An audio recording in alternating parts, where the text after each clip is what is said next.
যিনি রক্ষক তিনিই ভক্ষক। এখানে রক্ষক বলতে পদাধিকার বলে যারা ক্ষমতা পেয়ে থাকেন, আর ভক্ষক বলতে যারা ক্ষমতার অপব্যবহার করে থাকেন। তবে এই ভক্ষণ যদি কোনো নারী বা মহিলার প্রতি যৌন নিগ্রহ সংক্রান্ত হয় তাহলে তা ক্ষমার অযোগ্য অপরাধ। পদাধিকারী যাদের হেফাজতে নারীদের সুরক্ষিত থাকা দরকার, সেখানেই ক্ষমতায় আসীন ব্যক্তি যদি তার হেফাজতে থাকা নারীকে যৌন নিগ্রহ করে থাকে, তার থেকে ভয়ঙ্কর অপরাধ কি হতে পারে। এছাড়াও যেসব পুরুষেরা নারী বা মহিলার শারীরিক ও মানসিক দুর্বলতা বা অসহায়তার সুযোগ নিয়ে তাদের সাথে শারীরিক সম্পর্ক স্থাপন করে, তাদের কঠিন থেকে কঠিনতম সাজা হওয়া দরকার। এই সম্পর্কে বিস্তারিতভাবে জানতে হলে ভিডিওটি প্রথম থেকে শেষ অবধি অবশ্যই দেখতে থাকুন। Welcome back to my YouTube channel legal help and advice Bangla.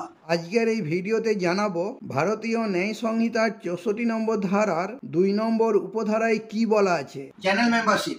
আজই এই চ্যানেলের সাথে সরাসরি যুক্ত হন। দেরি না করে চ্যানেলের মেম্বারশিপ গ্রহণ করুন। আপনার নিজের ও আপনার পরিবারের যে কোনো সমস্যার আইনি সমাধান জানাতে এই চ্যানেল সবসময়ের জন্য গুরুত্বপূর্ণ ভূমিকা পালন করবে। আমরা মেম্বারদের সমস্যার সমাধানের জন্য আলাদা ভিডিও বানিয়ে থাকি, যেগুলি কেবলমাত্র মেম্বারশিপ গ্রহণ করলেই দেখতে পাবেন। মেম্বারশিপ নিতে ভিডিওর নিচে থাকা জয়েন বাটনটি ক্লিক করুন। আজই চ্যানেলটিকে আপনার পরিবারের সদস্য বানিয়ে ফেলুন। আইনি সমস্যা সংক্রান্ত আমার আরো অনেক ভিডিওর লিঙ্ক ডেসক্রিপশনে দেওয়া আছে। আপনার সমস্যা সম্পর্কিত কোনো ভিডিও থাকলে দেখে নিতে পারেন। ভিডিওটি ভালো লেগে থাকলে একটি লাইক দেবেন ও শেয়ার করবেন। চ্যানেলে নতুন হলে চ্যানেলটি অবশ্যই সাবস্ক্রাইব করে নেবেন। সবার আগে প্রয়োজনীয় আইনি তথ্য ও পরামর্শ পেতে পাশে থাকা বেল আইকনটি ক্লিক করে অল বাটনটি প্রেস করে দেবেন, কারণ এই চ্যানেল আপনাদের সমস্যা সমাধানে সহায়ক হিসাবে কাজ করে থাকে।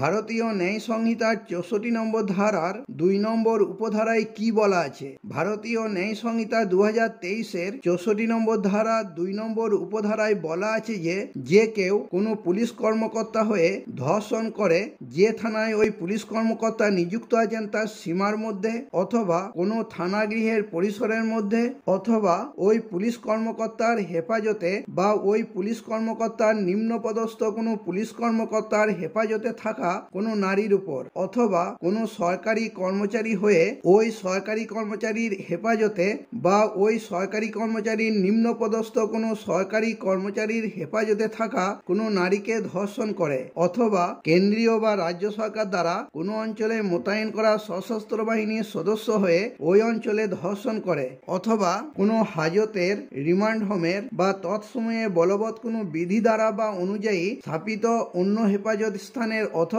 কোনো নারী বা শিশুদের প্রতিষ্ঠানের পরিচালক বর্গের বা কর্মীবর্গের একজন হয়ে ওই হাজতের, রিমান্ড হোমের স্থানের বা প্রতিষ্ঠানের কোনো বাসিন্দার উপর ধর্ষণ করে, অথবা কোনো হাসপাতালের পরিচালন বর্গের বা কর্মীবর্গের একজন হয়ে ওই হাসপাতালে কোনো নারীকে ধর্ষণ করে, অথবা কোনো নারীর আত্মীয়, অভিভাবক বা শিক্ষক হয়ে, অথবা তৎসম্পর্কে ট্রাস্ট বা প্রাধিকারীর পদমর্যাদা কোনো ব্যক্তি হয়ে ওই নারীকে ধর্ষণ করে, অথবা সাম্প্রদায়িক বা ধর্মগত হিংস্রতা চলাকালীন ধর্ষণ করে, অথবা কোনো নারীকে গর্ভবতী জেনে ধর্ষণ করে, অথবা সম্মতি প্রদানে অসমর্থ এরূপ কোনো নারীকে ধর্ষণ করে, অথবা কোনো নারীর নিয়ন্ত্রণ ও কর্তৃত্বের মর্যাদায় থেকে ওই নারীকে ধর্ষণ করে, অথবা মানসিক বা শারীরিক অক্ষমতায় ভুগছে ওইরূপ নারীকে ধর্ষণ করে, অথবা ধর্ষণ করে কোনো নারীর গুরুতর শারীরিক ক্ষতি করে বা পঙ্গু করে বা অঙ্গ বিকৃতি করে বা তার জীবন বিপদাপন্ন করে,